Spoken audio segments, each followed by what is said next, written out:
to help with the search. His lawyer claims that's where his heart is. But in my line of work, we don't look at hearts, we look at actions. The sailboat, the Soulmate, sits anchored in Marsh Harbor, but Brian Hooker is nowhere near it. He hasn't set foot on deck since fleeing the Bahamas. The second they let him out of custody, he vanished, leaving the boat far behind. I tracked his exit. He booked a commercial flight listing California as his drop point. From there, he surfaced in Kalamazoo County, Michigan. As of this week, he's still hiding out there, while armchair sleuths keep a close eye on his movements. They're tracking his new defense lawyer. Will he return to the country where his missing wife vanished? By his own admission, he was the only other adult aboard. But listen closely, something else is quietly happening on that vessel. Something quiet. A police move that didn't hit the press until this week. Now that it has you, and I can see the investigation shifting. Bahamian cops finally confirmed they pulled hard evidence right off the Soulmate. They bagged it under a strict search warrant. We're talking crucial electronic devices here. Those devices stripped from the floating home Brian and Lynette shared before she disappeared are now actively under the microscope by the very same detectives who publicly named Brian as their prime suspect from day one. This isn't dockside gossip or an anonymous tip. Detroit News reported it this week, getting it straight from the authorities in the Bahamas. Electronics were legally seized. A hard warrant was executed. The digital forensics review is happening. Let's pause there for a second. A search warrant. In my years wearing a badge, a warrant was never a suggestion, it's a heavy legal hammer. To secure one, a judge must firmly agree that undeniable probable cause exists, meaning that magistrate believed there was real basis to find evidence of foul play right there on that specific boat. That high legal bar was cleared for the Soulmate. It was met, and devices were seized. Whatever hides on those drives is being picked apart by detectives who've been building this homicide case since the night Lynette vanished. Aboard that same vessel, the Soulmate ran an AIS transponder, a maritime tracker that permanently logs a boat's exact GPS coordinates over time. Believe me, you cannot easily fake or delete those logs later. Carly Alicewirth publicly confirmed the AIS data caught the Soulmate moving, while Brian swore he was miles away, rowing a dinghy for 4 hours to Marsh Harbor. They're pulling the power logs and anchor alarms to check if the boat drifted, while he claimed he was alone in a dinghy for 9 hours. Did the sailboat move? Was there a sudden power draw? Did the battery charge spike? At night, solar panels add zero power, so if the battery surged in the dark, his story breaks. That is what her data reveals. That smoking gun data lives on those electronics, and my former colleagues have them now. Brian sits in Michigan. His new lawyer refuses to answer if he'll ever return to the Bahamas to help look for his missing wife. They claim his heart wants to search, but they dodge the question of what he's actually going to do. I've heard that line before. The boat is a ghost town, but those hard drives are screaming, and investigators are listening to every word. Let's do a quick disclaimer here. For the record, you and I are digging into an active missing persons cold case. Brian Hooker remains legally innocent and uncharged. I'm just laying out the raw facts and analyzing the detective work as I see it. Let's talk about the crime scene he abandoned. There's a lonely sailboat anchored down in Marsh Harbor today. A white-hulled vessel called the Soulmate, dead in the water, anchored tight. If you walked the Abaco docks this very week, you'd spot it easily. Sitting quiet, looking entirely normal on the surface. But to an investigator's eye, its dark history makes it a flashing red light. The prime suspect is gone. He hasn't touched that deck since the exact moment Bahamian police let him walk out of the precinct. Flight records show he caught a commercial jet out of the Bahamas on April 16th, marking California as his final stop. My sources and the press both confirm he didn't stick around California either. He landed in Kalamazoo County, Michigan, and lawyered up fast with a brand new defense team. But the Soulmate just rots in the harbor. If you've been tracking Lynette's disappearance with me from day one, you know how heavy that image feels. That boat is the absolute core of Brian's initial alibi. It's the final place his wife was ever seen breathing. It held the dinghy. The exact dinghy Brian claims he rowed 4 miles to shore after he supposedly woke up to find Lynette missing. And now that crime scene with its cramped cabins, navigation trackers, tangled phone chargers, and empty cupboards sits totally hollow. Meanwhile, the husband who knows its secrets is over 1,000 miles away. The Bahamas aren't like a taped-off murder house back in my old city precinct. We can't stretch police tape across open ocean water. But a boat is a confined space, and a boat can always be raided. You can photograph a crime scene. You can inventory a boat. But trust me, when a judge signs a search warrant, detectives aren't asking nicely. They are boarding that vessel with full lawful authority. Every single inch of that floating crime scene. If it's bolted down or carried on, my guys will bag it, log it, and haul it away. That is exactly what went down on the Soulmate. No wild internet theories here, just confirmed police action. Brian fleeing the country didn't stop the clock. Detectives like me don't sit around waiting for suspects. We didn't need him to hand over the keys. The Soulmate was sitting right there in a Bahamian harbor, anchored square in Bahamian waters, under strict legal jurisdiction. When the raid happened, Brian's physical presence wasn't required by law. The paper was already signed. Only the cargo mattered. And whatever secrets were hiding on that boat have now been stripped out. If you and I have been wondering why the police went quiet, well, this is the first real crack in their silence. It's not a massive forensic leak. Nobody is handing the public a full open case file. It proves the suspect's data exists, it was seized, and my former colleagues are tearing it apart right now. That sounds minor, but legally it's a massive shift. Huge, actually. And pay close attention to what this week's official statement left out. Zero mention of specific tech, no preliminary findings. Not a single conclusion about the murder. All they told us is their current phase, crime scene evidence collected, active review underway. The Bahamian authorities are playing this close to the chest. They confirmed they have the goods without revealing a single damn detail. I've done the exact same thing in homicide cases. You lock down the narrative to protect the integrity of whatever those seized electronics might eventually prove. So picture this. The boat is still bobbing in the water, but the most vital piece of the puzzle has been ripped out from the inside. And that missing piece is the exact type of target that usually gives detectives a digital confession of what really went down. Let's talk about warrants. You and I hear that word thrown around constantly, but I need to show you how heavy it really is. We need to slow down and look at what it actually means for this suspect. A warrant is a massive hammer in a murder investigation. No judge hands them out casually. Cops can't use them for blind fishing trips. The Bahamas runs on a Commonwealth legal system strictly rooted in old British common law rules. To get that warrant signed off, I would have to swear under oath before a judge. We call the threshold probable cause. The magistrate has to truly believe that criminal evidence is hiding in the exact location my team wrote down on that legal document. The judge isn't declaring the guy guilty. They aren't even officially ruling a crime occurred. They're just agreeing that my squad brought enough smoke to justify boarding a privately owned vessel and ripping through their personal belongings without permission. That lack of consent is crucial here. The Soulmate is registered property. It's someone's home. Normally, to tear apart those cabins and grab hard drives, cops need the owner's blessing, or they need that signed paper. Seeing a warrant confirms my colleagues hit that high legal burden of proof. An independent judge looked at the detective's case file and finally gave the green light. We grab whatever fits the scope of that order. Once signed, every seized piece drops straight into the strict chain of custody. Every single phone gets logged. Every obscure serial number gets documented. We track every drive from the second it leaves the deck until it's perfectly copied, locked away, and handed off to digital forensics. If my guys break that chain in the Bahamas, a defense lawyer gets it thrown out. So when they announce a warrant led to seized devices, they aren't talking about a sloppy, casual sweep. We are witnessing a methodical investigative protocol designed to survive brutal courtroom cross-examination, even if this murder never goes to trial. Now, stick with me.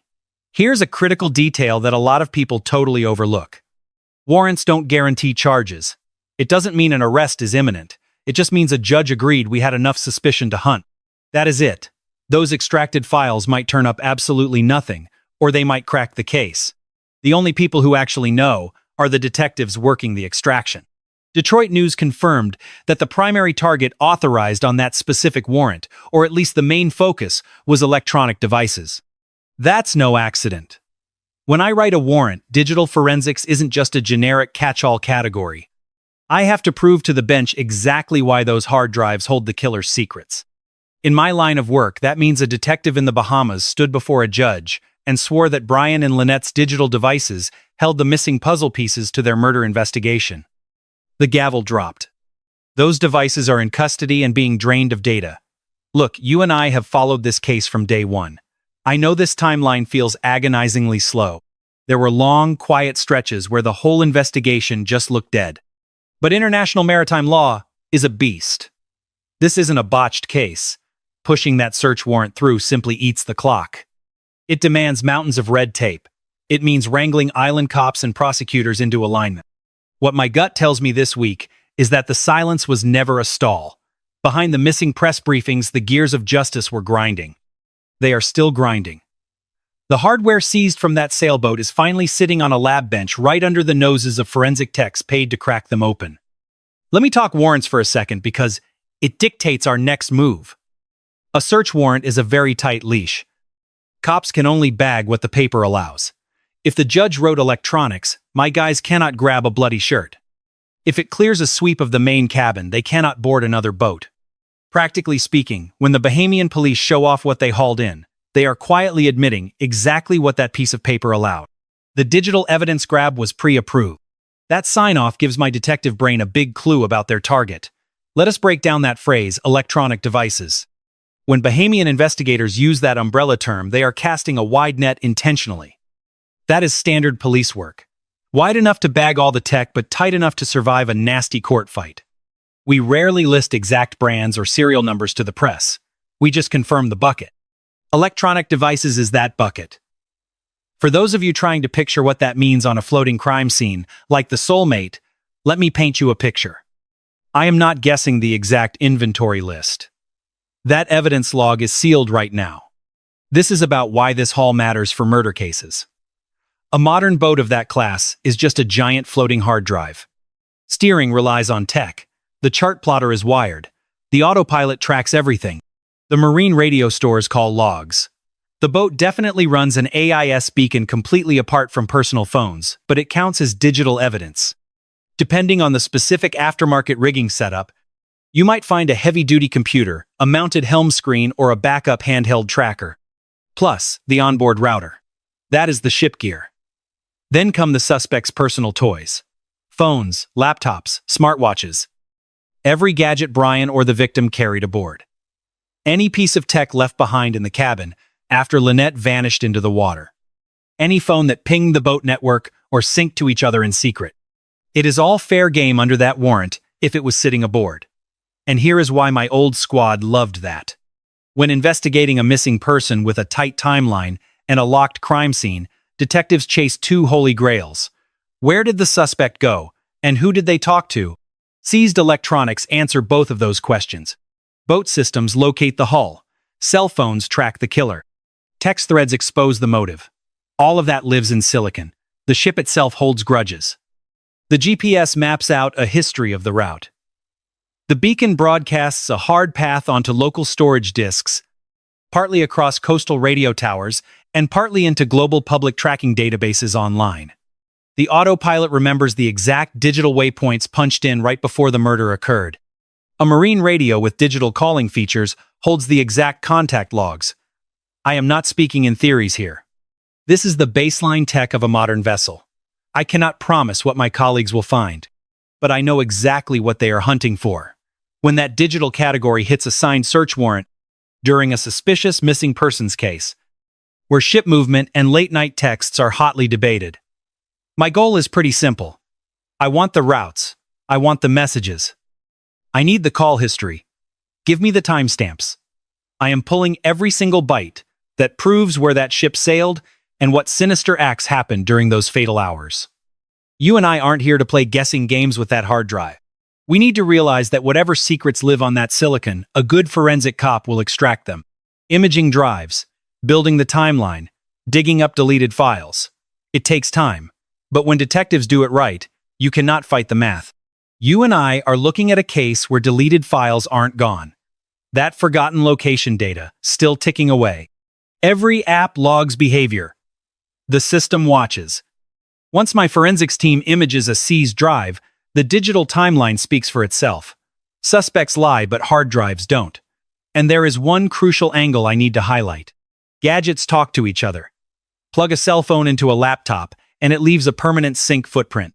Check your email from 3 different screens. You just left a breadcrumb trail on all 3. As an investigator, I can often map out a cloud network from a mirrored drive, even if the actual account is miles away from the crime. We cross-reference this stuff constantly. In today's interconnected digital footprint, your whole life syncs up by default. To a detective, the type of digital evidence we find matters just as much as what's inside, even if they wiped a phone. And frankly, we have absolutely no public proof if that happened here or not. My team can pull multiple gadgets from a suspect's house and rebuild the blind spots. What gets deleted on one screen often surfaces on another. Now, it is never a guarantee. Nothing is foolproof. But this deep forensic dig is exactly what detectives do at this stage of a murder case. And that is exactly why this week's confirmation is so vital. Not because it leaks the actual findings, but because it proves my fellow investigators are grinding through the exact forensic process that breaks a homicide case wide open. Now, maritime tracking systems. The AIS acts as a silent digital witness on a sailboat. It sits in a league of its own. It is no standard phone or computer. It is a dedicated safety tracker, strictly mandated by maritime law across the water. Its sole job is stopping crashes. It broadcasts the boat's true identity and coordinates, along with heading and speed pinging constantly, so other captains and coastal authorities can track it on their screens. That is its purpose. That is why it runs. The beautiful byproduct for an investigator is the permanent record. Those AIS pings never vanish. They get recorded by passing ships. They get logged by coastal towers and orbital satellites overhead. Most of those receivers dump straight into massive marine tracking databases, freezing that movement in stone. Even if a suspect unplugs the AIS unit, that sudden blackout and last known ping become massive forensic clues. A vessel going totally dark on AIS in a heavily monitored channel leaves a massive suspicious void. We match that missing shape against surrounding traffic. Stick with me here. When Carly Ellsworth spoke publicly about the Soulmate's AIS data, she was referencing a digital footprint that holds incredible weight for detectives. It is nearly impossible to fake or alter after a murder. Carly claims the AIS caught the Soulmate actively moving during the exact time frame. Brian swore he was off the vessel entirely. Specifically during the window, he claims he was sitting in a dinghy paddling 4 miles over toward Marsh Harbor. That is her personal read on the logs. It is no official police report, sure. But it comes from an insider stepping up publicly to describe what that AIS proves. If her claim holds up after the precinct finishes their forensic review, the implication is absolutely damning. A boat moves because someone or something drives it. A vessel under sail leaves one pattern. An engaged motor leaves another.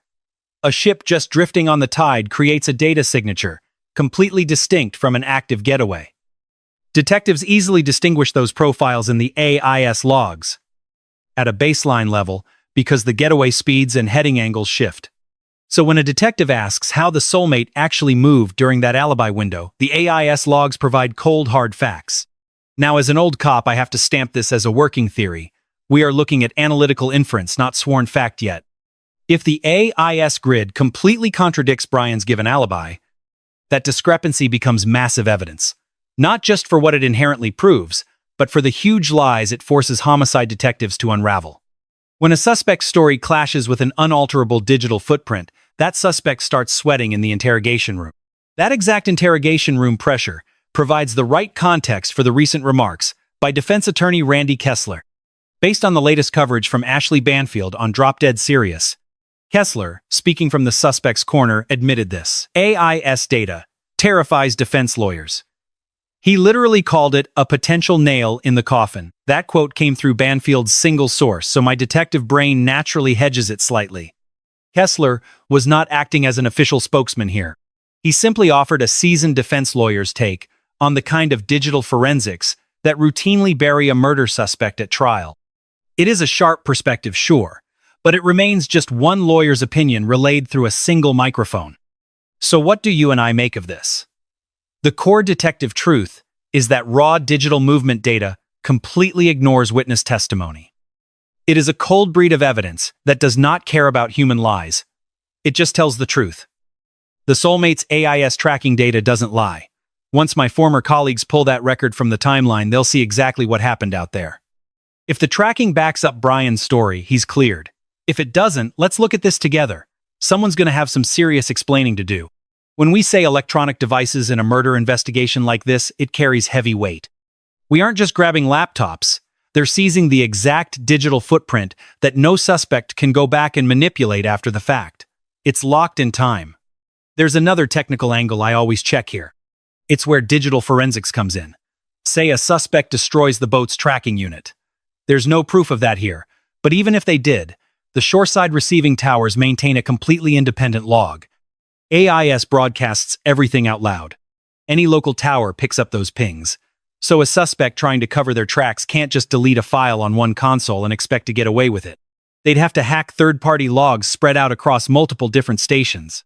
As an investigator, that's exactly why I trust this kind of raw digital evidence far more than any eyewitness testimony you could give me.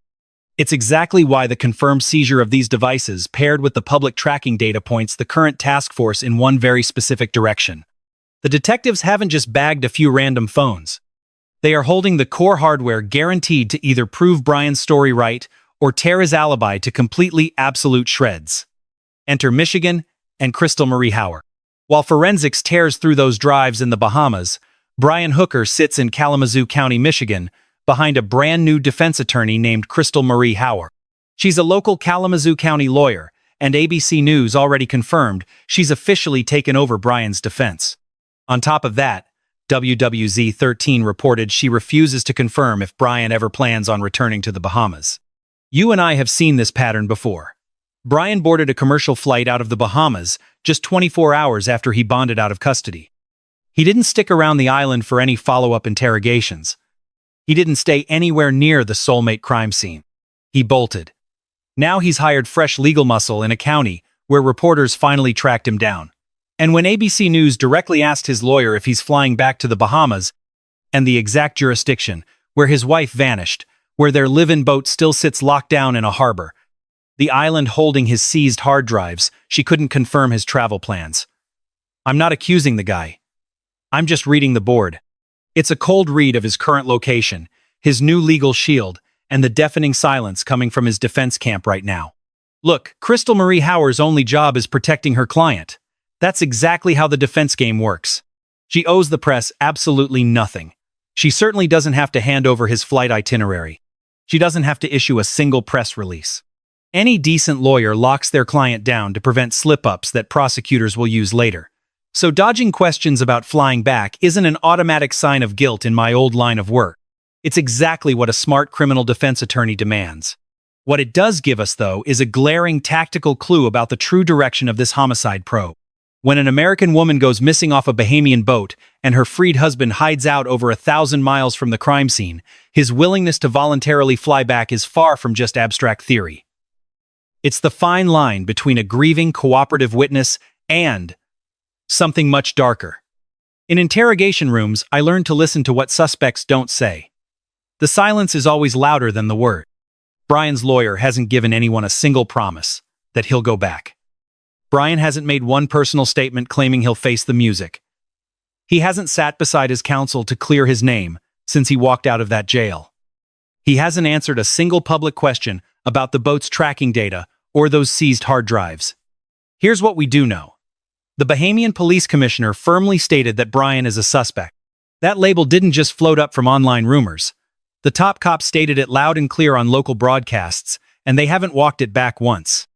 So let's look at the murder board. Law enforcement officially slapped a suspect label right on Brian. Detectives hit his boat with a warrant and grabbed electronics.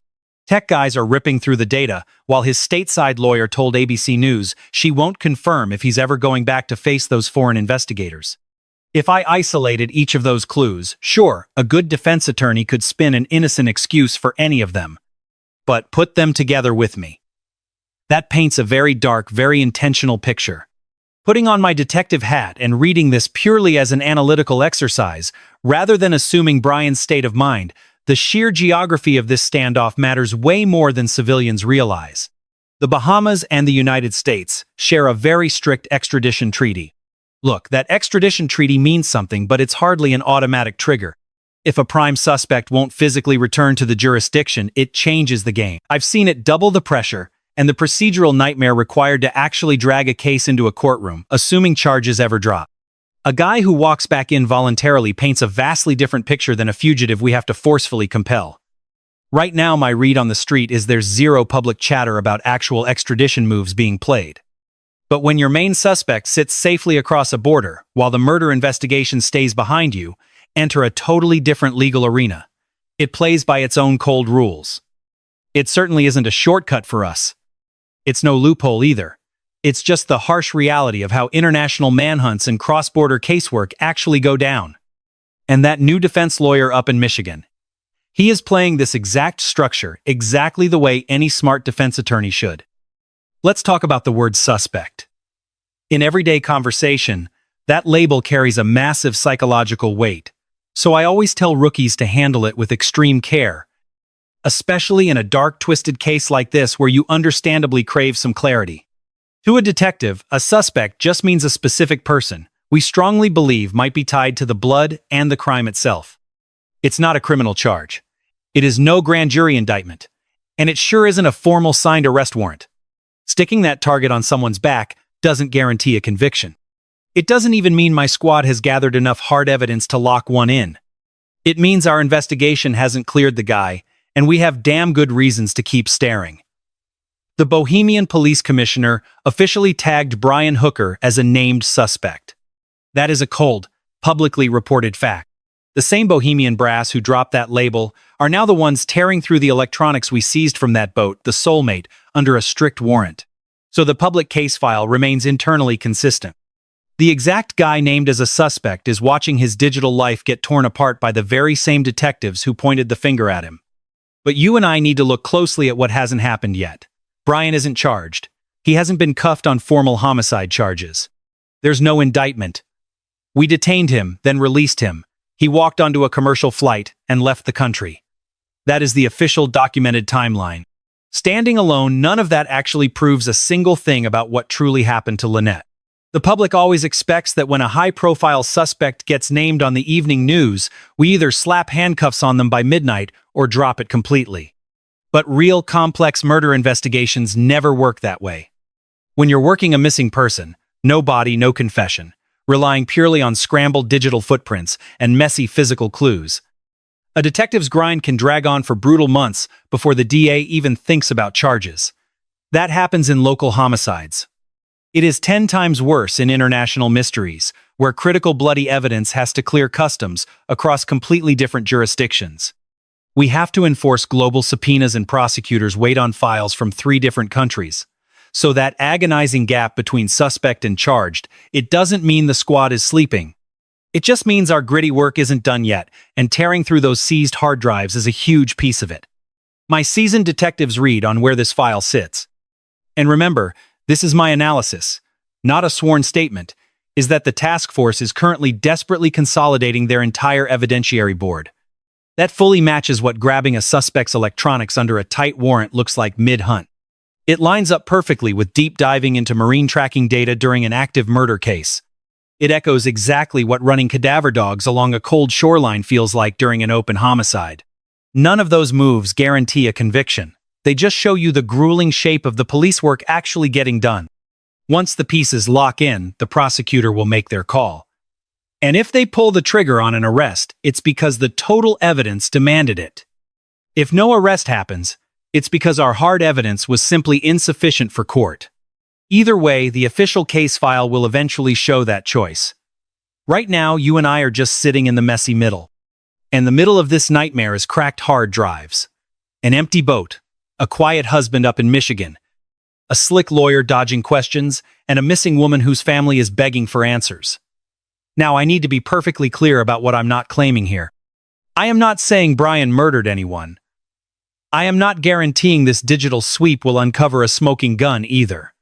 I'm certainly not promising this file will end in handcuffs. I am laying out the confirmed facts, flagging the sketchy single-source rumors, and calling my detective intuition exactly what it is. In this job, that distinction is everything. People following this tragedy have been burned way too many times, by wild rumors that blur those hard investigative lines. The brutal discipline of keeping facts separate from fiction is how we actually track down the truth in a psychological thriller this dark. You and I need to stick to the cold hard facts today. Bahamian police officially named him a suspect. They seized his boat's electronics and are tearing through them. No charges filed yet. Beyond that, it is all just guesswork and rumors, and I always label my hunches as such. That is the strict baseline for our entire investigation. The real contrast hiding here is what this week's confirmation means when stacked against the rest. When you read the public files, it points to a massive reveal this whole case has been building toward. Brian Hooker is hiding out in Michigan, not just for the night, not just on a long layover. He has stayed long enough to hire a local defense attorney. The press is already interviewing her on the record, and she just spoke to ABC News. She will not confirm if he ever plans to face the Bahamas. His boat, the Soulmate, sits empty in Marsh Harbor. Detectives boarded it with a strict search warrant. They stripped it of the most crucial digital evidence. Those devices will expose exactly what happened during those missing hours. Those electronics did not fly out with him. They could not. When we serve a warrant, a suspect does not get to pack up evidence on a commercial flight. The hardware stayed right where we seized it safely, locked in Bahamian police custody. Two parallel stories in two different countries. Up in Michigan, Brian lawyered up with Crystal Marie Hauer, who is simply doing her job. Any good defense attorney knows to keep their mouth shut. She has not promised her client will go back. She has not promised he will talk.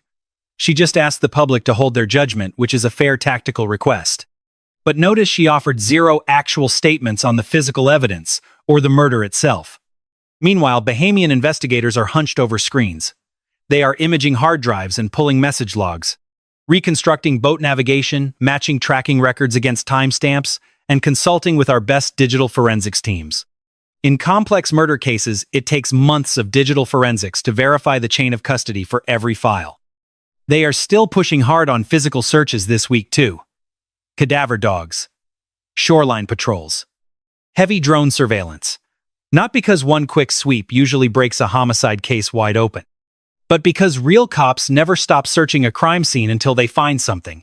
This is where it gets interesting for you and me.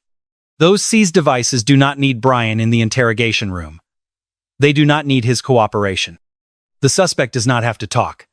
My colleagues will crack that data whether he hides in Michigan or on the moon. The tracking systems recorded what they recorded. Cell towers logged exactly what the phone did. The timestamps do not lie. His zip code and his lawyer's silence mean absolutely nothing to the digital evidence. That is the contrast. His running from the Bahamian jurisdiction is a documented fact. The fact that we hold his devices is undeniable. His defense team staying quiet is a fact. Detectives naming him a prime suspect while ripping through his data is a cold fact. And the grueling search for Lynette, the missing woman, at the center of this investigation, who vanished from that boat. Her last known location, according to the only living witness, remains a terrifying fact. We have spent months killing baseless rumors. This week's update is the tightest piece of confirmed investigative reporting I have seen in a long time. The Detroit News, citing Bahamian police, confirmed on the record that a warrant secured his electronics and the forensic review is active. Full stop. No backpedaling. Zero anonymous sources. In my line of work, that carries massive evidentiary weight far beyond the wild internet theories from the early days of this case. It tells me that the homicide investigation never went cold. It tells me those quiet weeks were just detectives meticulously laying the groundwork for a massive digital deep dive. It tells us the next big break will not be some flashy press conference. It will be a hard forensic finding. A piece of data from those devices that either destroys our murder theory or confirms it entirely. I want you watching the court calendar with me now, not just the evening news. Warrants served in April mean lab results dropping over the next few months. When that happens, prosecutors face a heavy choice. Either they have the ironclad proof to slap him with murder charges, or they walk away. In my experience, there is no magical third option. It always comes down to the evidence. Whatever happens next, it's going to be the biggest break in this investigation. I have worked these kinds of cases, and let me tell you, this is the exact moment that dictates everything ahead. You've been asking me for weeks what evidence the local police actually hold. Honestly, until this week, my files were bare. We only had rumors and unverified single-source reporting. We heard chatter about boat tracking data from insiders. We had the Bahamian police commissioner issuing statements regarding Brian's status. But we lacked a hard-on-the-record seizure of physical evidence. Well, we finally have that now. That completely flips the board. This murder investigation just shifted from empty talk to a phase driven by hard data that detectives are actively tearing apart. Those are two very different worlds. And this new world is where solid convictions get built. Right now, the board is static. The suspect is in Michigan, lawyered up, and refusing to return. The boat Soulmate sits in Marsh Harbor, gutted of the electronics that once ran it. And everyone, hunting for Lynette Hooker, the detectives, the family, the locals are all waiting on those seized hard drives. Thanks for sitting down with me to review this case. I will keep working the Lynette Hooker file and other cold missing persons cases right here, sticking to verified facts and strict detective analysis. If you are new to the precinct, make sure you stick around for the next briefing. In a homicide investigation like this one, the next clue is going to change everything. If you have theories on what that seized tracking data means for our suspect, drop your thoughts down below. Let's work this together. You citizens have been a massive asset in tracking this suspect's movements. I rely on your sharp eyes to help close this file. This briefing pulls from public police records, the Detroit News, ABC Channel, 13 News Nation, and public witness statements from people tied to the case like Carly Asworth. Defense attorney Randy Kessler's remarks on the boat tracking data come straight from Ashley Banfield's broadcast on Drop Dead Serious, treated strictly as single-source intel. Brian Hooker faces no murder charges yet. Everyone remains legally innocent. Any detective theories of mine are clearly marked. This briefing is purely for our investigative discussion. No legal advice here. No verdict. Just a detective's hard look at what the open record currently reveals.